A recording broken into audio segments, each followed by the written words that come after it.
অন্তর্বর্তী সরকারের প্রধান উপদেষ্টা ডক্টর মোহাম্মদ ইউনূস রাজনীতিতে যোগদানের সম্পর্কে কি বললেন?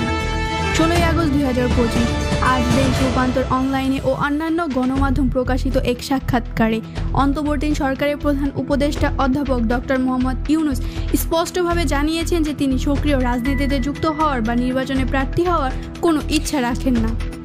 মালয়েশিয়ার রাষ্ট্রীয় বার্তা সংস্থা বার্নামাকে দেওয়া প্রতিবেদনে তিনি আরও বলেছেন, আমি এমন একজন মানুষ যার রাজনীতিতে যোগ দেওয়ার কোনো সম্ভাবনা নেই। এই কথা শুক্রবার প্রকাশিত সাক্ষাৎকারে বলেন। তিনি এক ভিডিওতে প্রধান উপদেষ্টা বলেছিলেন এবং শিরোনামটিও ছিল রাজনীতিতে আসা নিয়ে মুখ খুললেন প্রধান উপদেষ্টা। এই মন্তব্যগুলো এসেছে এমন এক সময় যখন তিনি নির্বাচনের প্রস্তুতি, রাজনৈতিক সংস্কার এবং গণতান্ত্রিকভাবে দেশকে পরিচালনায় অগ্রগতির জন্য কাজ চালাচ্ছেন।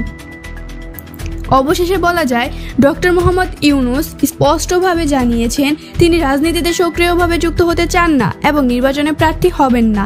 এটি প্রধান উপদেষ্টা হিসেবে তার বর্তমান রাজনৈতিক অবস্থানকে সংরক্ষণ ও নিরপেক্ষ রাখার ইঙ্গিত দিতে পারে। তিনি নির্বাচনের প্রস্তুতি এবং রাজনৈতিক সংস্কারের উপর গুরুত্ব দিচ্ছেন, তবে নিজেকে রাজনীতির বাইরে রাখতে ইচ্ছুক।